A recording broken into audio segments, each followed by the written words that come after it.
This is the Pastor Podcast with Randy and Andy. Andy Payton is the lead pastor at Methodist Temple United Methodist Church in Evansville, Indiana. Randy Moore is associate pastor at Methodist Temple. Their goal is to see Christ in everything and everyone. Welcome into the podcast, friends. I am Pastor Randy Moore. I'm the Randy of the Randy and Andy Pastors Podcast. The Andy is not here today, so it's not Randy and Andy. It's Randy and Tommy today. We're Andy-less, I guess. We're Andy-less. That's the voice of the Reverend Tom Heaton, and he's my guest today. He's here because we were fortunate enough to have Tom preach for us here at Methodist Temple last Sunday, and it was a very good Sunday. Thanks for being with us. Oh, it was great. It's always good to be here.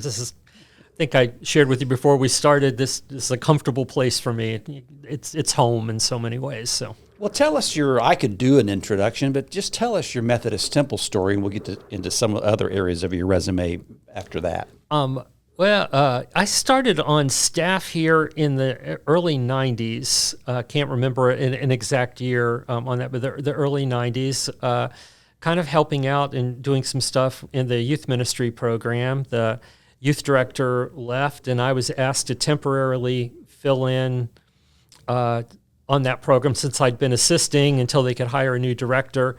And 9 years later, temporarily filling in, I ended up starting seminary and being on staff here full time until I was appointed by the bishop to St. Mark's in Bloomington, Indiana. But so that's kind of that starting point. Okay, now were you already attending Methodist Temple when they asked you to take over the youth?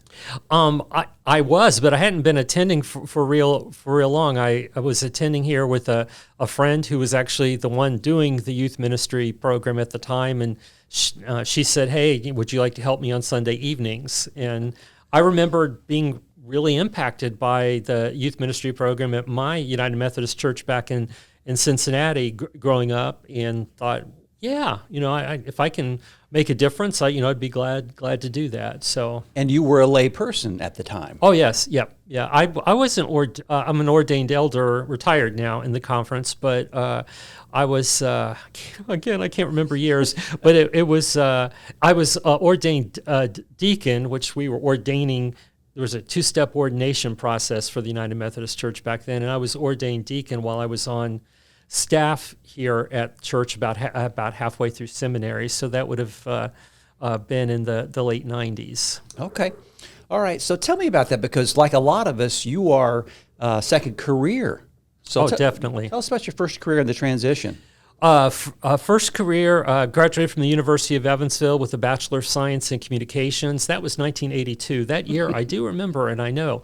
And did several kind of small marketing, advertising jobs right out of college. You know how you sometimes kind of hop around. I'm here 6 months and see a better deal over here, so I do that. But about 2 years out of college, I ended up applying for and was hired as executive director of the Convention and Visitors Bureau here in Evansville, and did that job for 4 or 5 years until Citizens Bank, which is now Fifth Third Bank, but Citizens Bank asked me to come on staff there to be advertising officer for the bank, and I did that for, again, 4 or 5 years, but really had this call to ministry, and that's whenever I ended up attending seminary. So my background is in business marketing, advertising, sales. Well, tell us about the call, because not only did you preach here at Methodist Temple, you attended my adult Sunday school class in between services.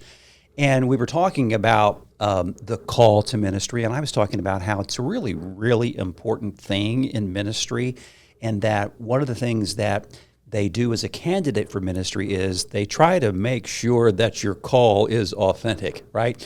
Because even a called pastor, some, fortunately the percentage is low, but some, even though they're called, it doesn't necessarily pan out for them. So they want to make sure, are you sure you've heard the call from God? And so I really appreciate that. So how did your call come? It probably, it's one of those things that, it may have started actually whenever I was a young child. There you go. In doing that, and that I don't know a time in my life when church wasn't a part of my life.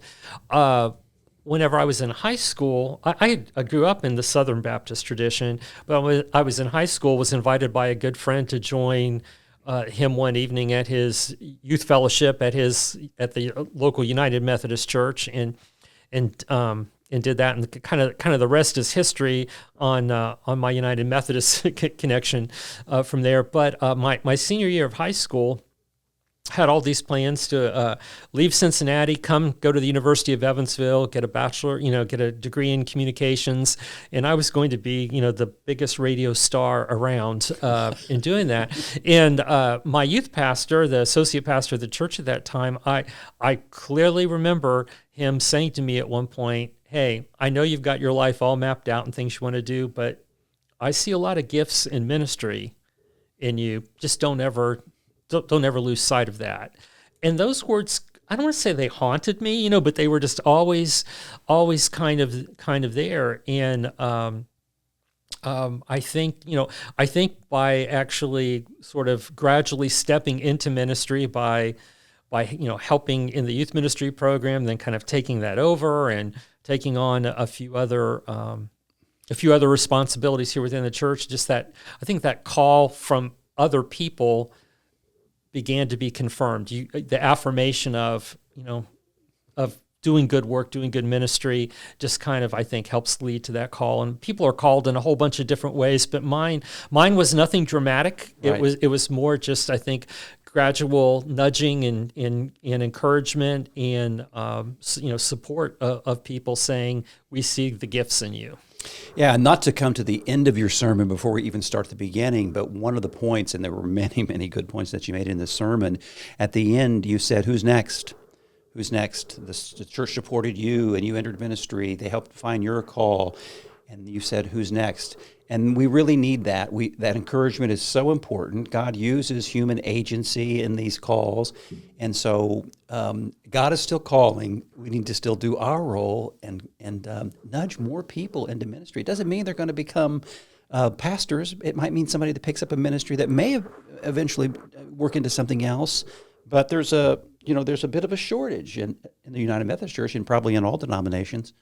So, well, and to build on what you said, pastoral ministry, there are shortages and there are needs, but let's face it, a lot of the good ministry and a lot of the good work doesn't get done by pastors. It gets done by the flock and just the real saints, of the church. And so we really need to encourage people when we see those gifts of hospitality, gifts of organization, gifts of seeking justice, and encourage them to continue on in that role. I'm going to look up your text because I didn't write it down. I'm going to look it up, and as I look it up, I would like for you to tell the story again about how it came to be that you preached for us on Sunday. As I look this up. Oh, you mean the texting between? Yeah.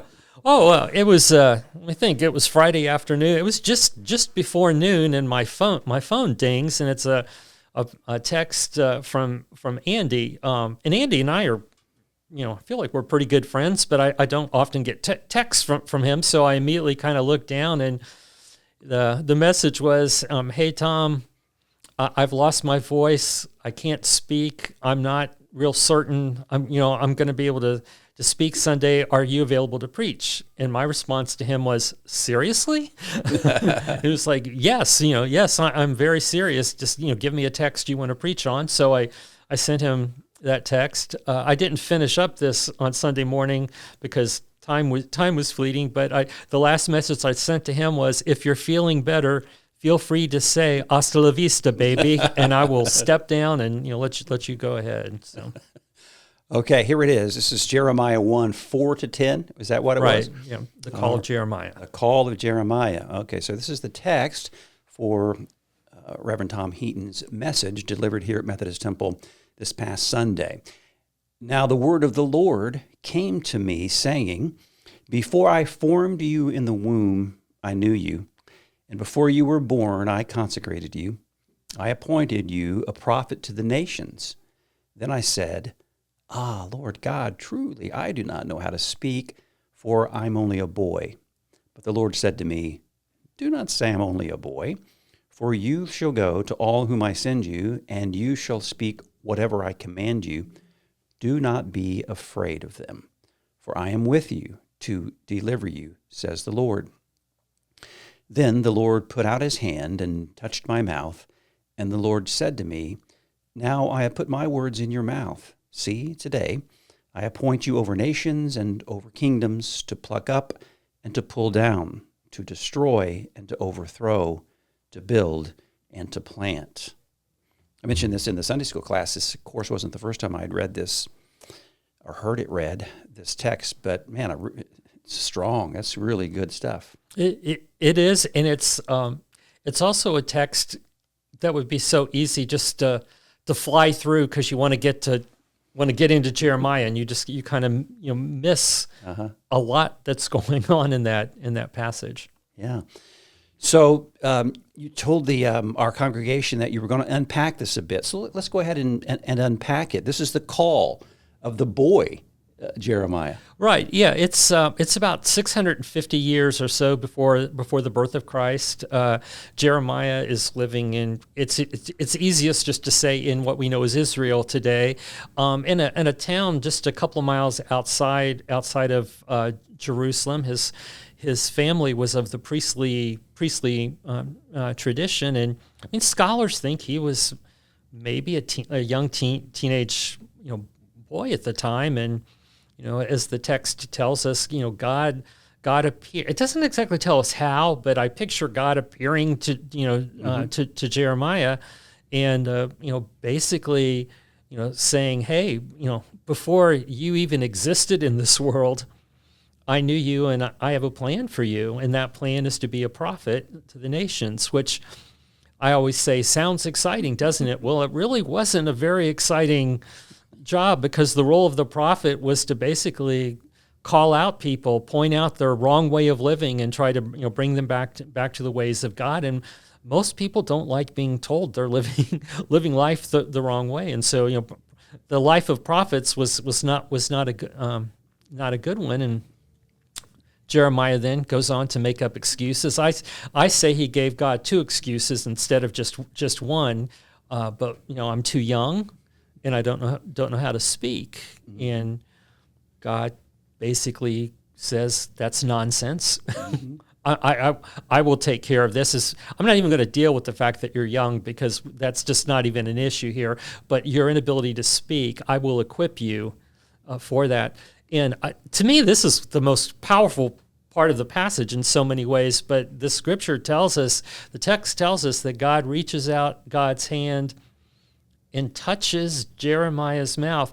And I can only think of one other place in the Old Testament, in the Hebrew Scriptures, where, I'm not sure I can think of any place in the New Testament, but where God physically touches someone, and that is whenever Jacob wrestles with God in the book of Genesis. And obviously, if they're wrestling, they're touching. I think it says in that passage that God touches Jacob's thigh. Mm-hmm. But anyway, God touches Jeremiah, says, now my words are your words. I'm equipping you with everything you need to start this journey, and don't be afraid, because I will journey with you. Mm-hmm.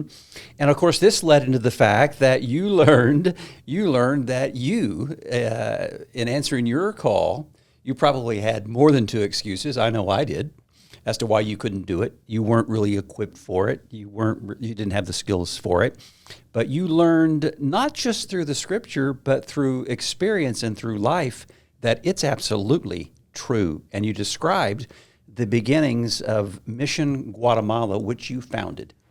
Right. I'll tell you a story I didn't tell in the sermon, that it's always kind of, it's just been a great story to me. And our former bishop, Mike Coyner, and I laughed about it often before he's sadly passed away at a way too early age. But whenever I wanted to, for those that are listening, pastors, especially ordained elders, are under the supervision of a bishop. And so we can only do the ministry that bishop appoints us to be able to do. And so I decided, if we're being real honest, I decided I was getting tired of dealing with some really difficult people in the local church, and just really, felt like I needed to be doing something different.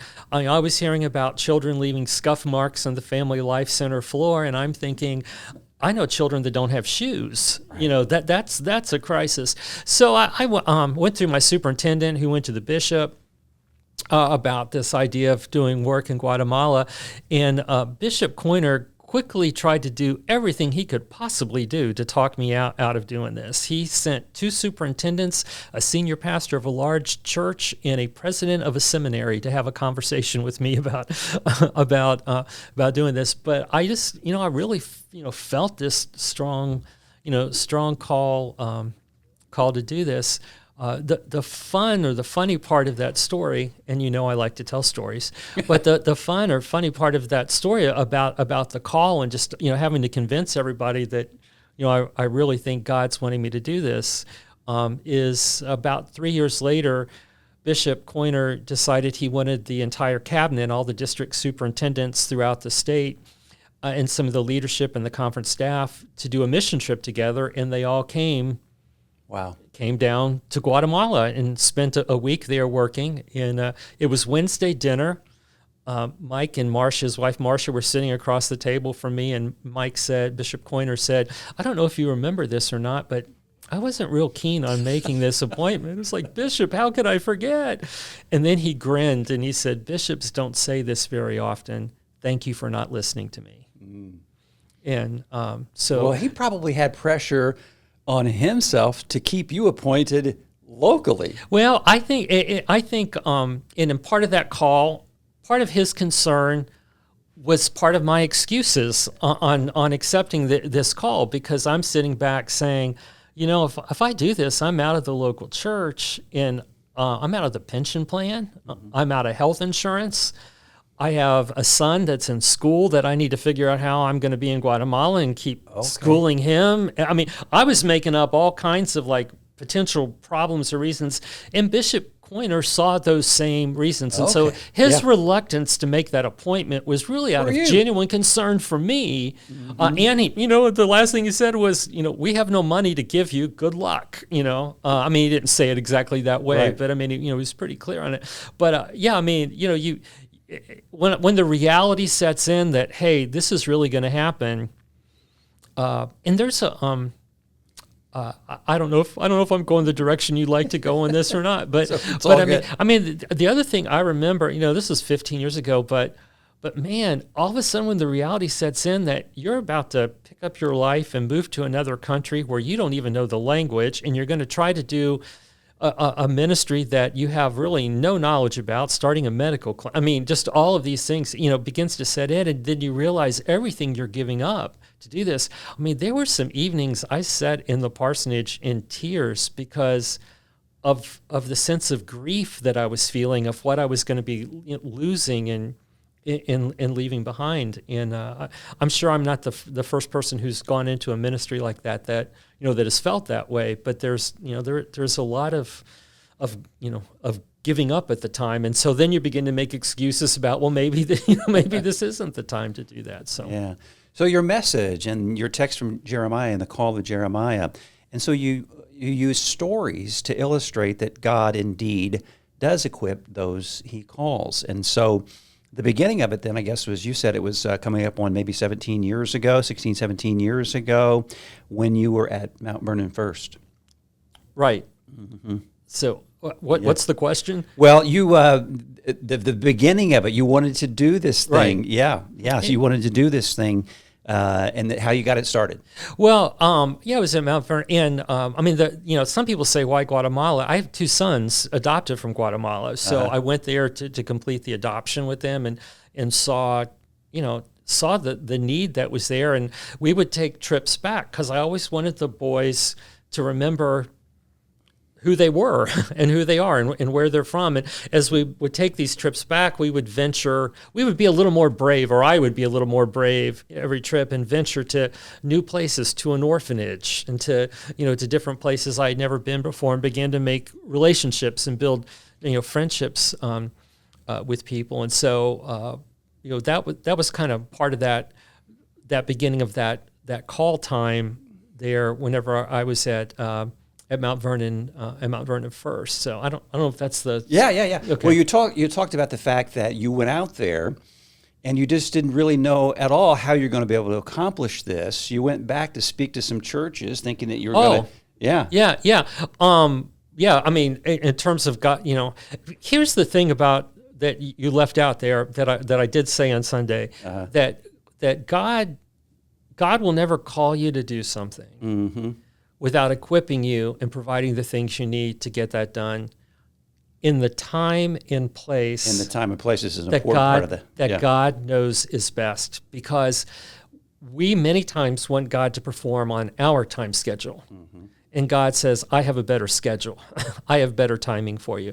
So the agreement had been made to make this appointment to go do this work in Guatemala, and the clock was ticking. I had about 2.5, 3 months to raise some serious money. Part of what had happened was I signed a 10-year lease on a property in Guatemala where we were going to put a medical clinic, and I got them to put off the first lease payment for 3 months until I had time to get back to the United States, and I had to travel back and make that first lease payment. And I was speaking to churches, I was asking everybody I knew, and I was getting a lot of positive response, but it was like, next year's, this was late in the year, next year's budget, we can probably do this. And I'm thinking, like, I don't need it next year. I need this now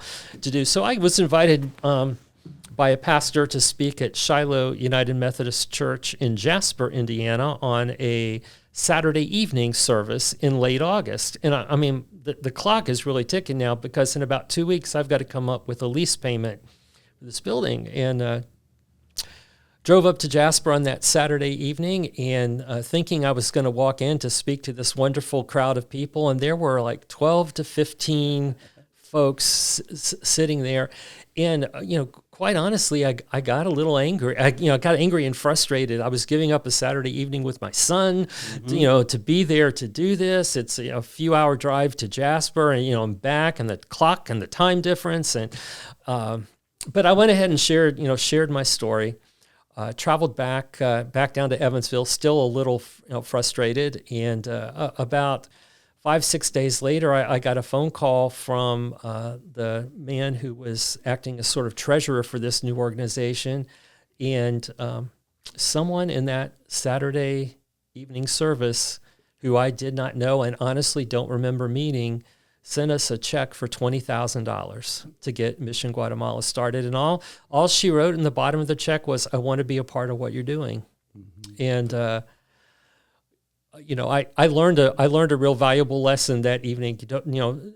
Share your story, share it to whoever is willing to hear it, because it doesn't always have to be a large crowd. I mean, for a period of time, I think people were afraid to be stuck in an elevator with me for 60 seconds because, I was going to see how they might be able to help us out. So there's a bit of cash, but you needed some other things as well. And that's where you brought in the story of the shelf. Well, yeah. I mean, we started September 1, it'll be 15 years ago this September. And I was with my colleague, Dave Burns. Dave was a young man who had left Tallahassee, Florida to make a difference in his life, and decided he was going to live and work amongst the poor in Guatemala. We had met while I was down there, and kind of connected, and I think he trusted me enough, and I trusted. I mean, there's a lot of trust involved in this in the beginning. I think we both trusted each other enough to kind of give it a go, and so Dave and I are standing there on the 1st of September, 15 years ago, on this big empty piece of property and some old buildings, and trying to envision a medical clinic there. And I looked at Dave and said, how do you think we ought to start? Which is generally, if you know me a little bit, Randy, but if you know me, that's really not like me, because generally I've got a pretty good plan in place, but I was really pretty clueless. Where are we going to start? I've often said if we were a business, we should have failed. I mean, we had no plan other than a vision, on how to get there. But Dave is a very pensive, thoughtful guy, and there was a pause, what seemed like forever, but it was probably 15 or 20 seconds, and Dave very logically said, if we're going to open a medical clinic, that means we'll hire a doctor. The doctor will have stuff, and he'll need to put the stuff somewhere, so let's build a shelf. Mm-hmm. That was our plan. We're going to start by building a shelf. But then we realized, we had this $20,000 in cash, but do we dare waste it on, we didn't have we didn't have the stuff to build a shelf, with. And so we did buy some paint and do some painting and all that. But about 4 or 5 days later, we met a group from Sugar River United Methodist Church in Wisconsin. They had Googled Guatemala New Methodist Ministry or something and found us online, and they were a new church start and wanted to be a part of a new ministry happening internationally. So they came down to check out what we were doing. Well, we picked them up at the airport. They had all this stuff with them for just like a 4-day visit. And so Dave and I got curious and said, what's all the stuff, stuff you have here? And they said, well, we felt bad coming empty-handed. We know we know what it's like to be new and trying to start something new. So we brought about $1,000 worth of power tools with us. There you go. And so it's like, we can build the shelf. And they helped us build that first shelf. And it's been a while since I've been back to Guatemala, but things haven't changed much for years and years and years. That shelf sat right by the entry door, to the clinic, and was always just kind of a reminder. It was kind of a reminder of me, sometimes it's not having the right plan to start. Sometimes it's just about starting, and sometimes it's just about taking that first step, and building a shelf may not have been the logical first step, but it was the step, the step that we took. Yeah. So you had the piece of land, and you had a bit of money in the bank, and you had some tools, and you had a shelf, but now you needed some medicine, and lo and behold, God comes through again through an airplane ride. Right. We this was actually this is probably about a year into the opening of the clinic. The patient count was very slow. At the beginning, we were open part-time hours. It was just very kind of a strange time. No one knew us, so no one trusted us.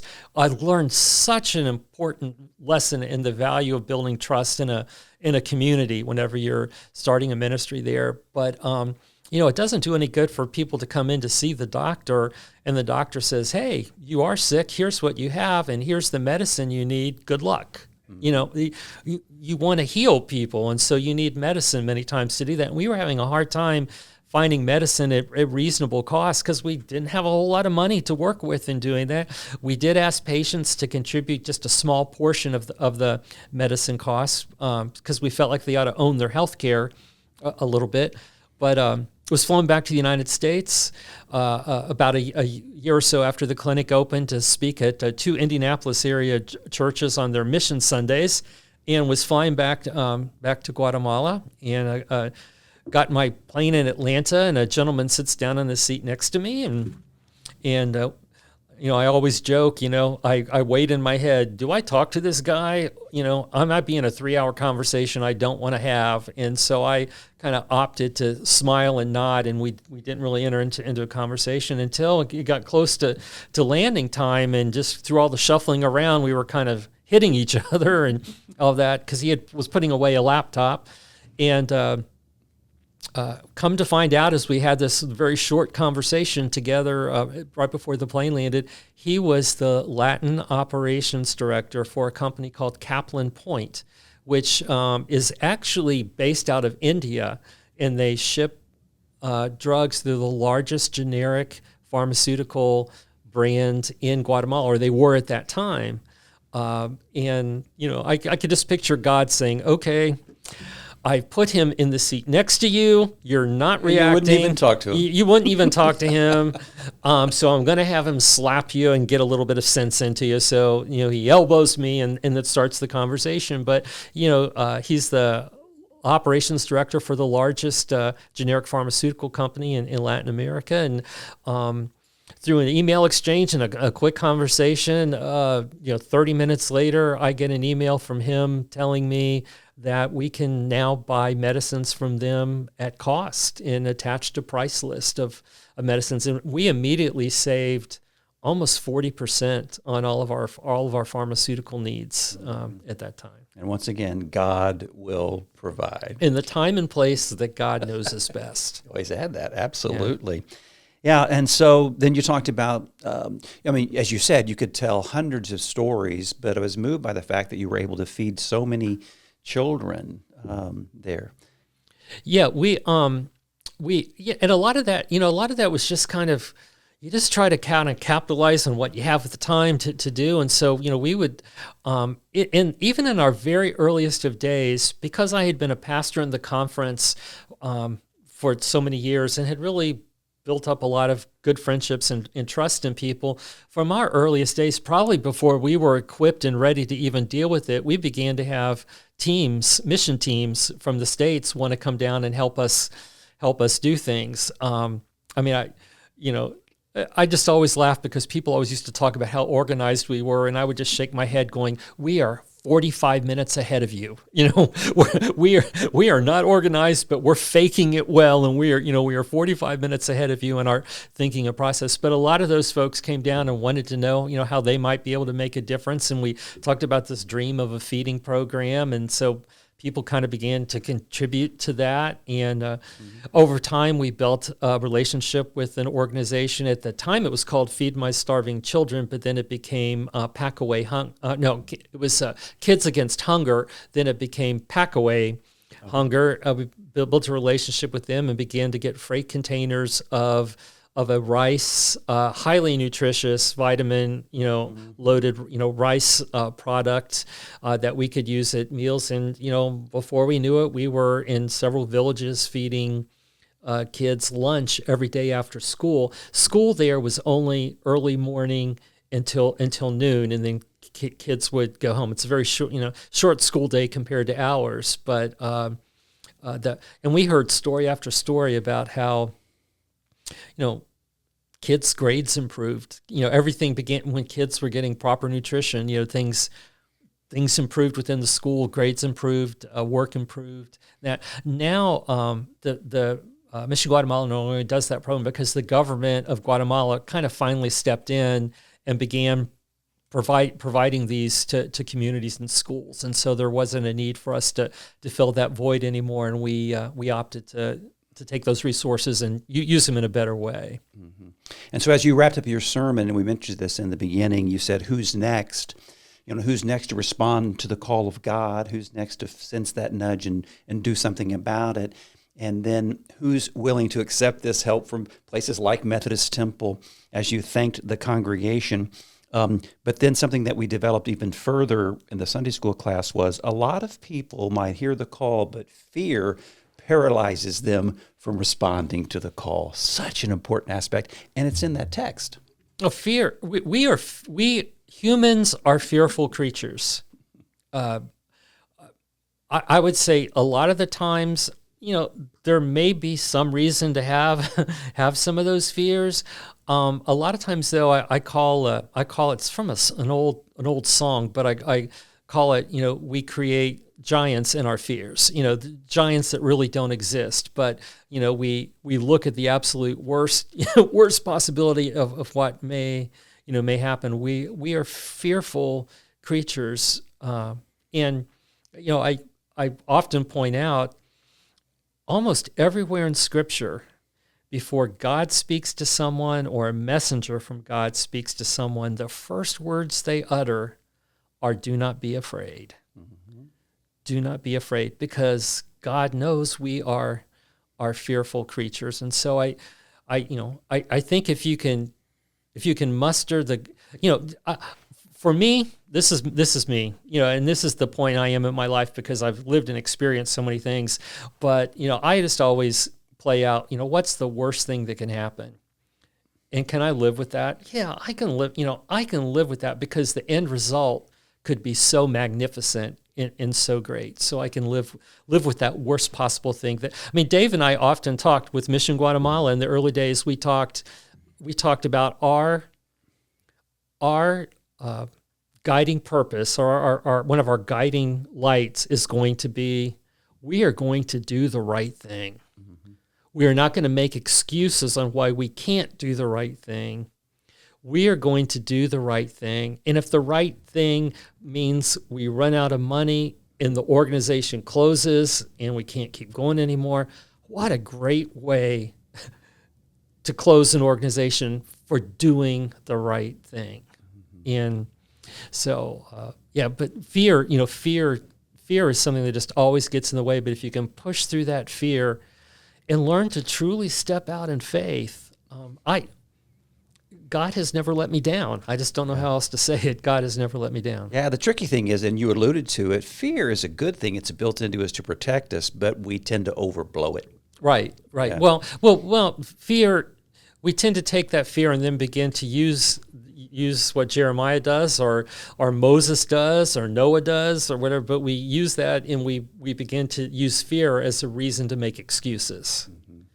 And so if we can push through that fear and realize I'm just making an excuse here, that I can work around that. I can figure that out. For me going to Guatemala, I didn't know Spanish. There were just so many things I didn't know, but it's like I can learn that though. I can figure it out, or I can find someone else who does know it. That's one of the things that made Dave and I a great partnership in the end, was he was fluent in Spanish, and I wasn't. So it was just very clear what role everybody was going to play. But awesome. Final question. You've already said that you are a retired elder in the United Methodist Church, but I'm sure you're not completely retired. What's going on in your life today? I'm healthy and I'm doing well, so I'm really trying to travel a lot right now. Uh-huh. Just visit places I've always wanted to visit and see them while I can. Trying to just kind of enjoy life. So I'm staying busy in a real different way. Yeah. Well, very good. I'm glad you're visiting more than visiting Methodist Temple. I think you've been attending here now for a couple of years. Yeah. For sure. And the church has always been there for me, and so I'm always going to try to be there for the church as well. Very good. It was good to have you Sunday. Nice to have you here this morning, Tom. Thank you so much for being with us. Hey, thanks, Randy. Listeners, friends, thank you too. We hope you have a great week, and we'll talk to you again next week. This has been the Pastor Podcast with Randy and Andy. You are welcome to join us at Methodist Temple in person or online. Methodist Temple is at 2109 Lincoln Avenue in Evansville, Indiana. Our traditional Sunday morning worship service is at 8:30 with our contemporary service at 11. Log on to our website at methodisttemple.church. We see Christ in you.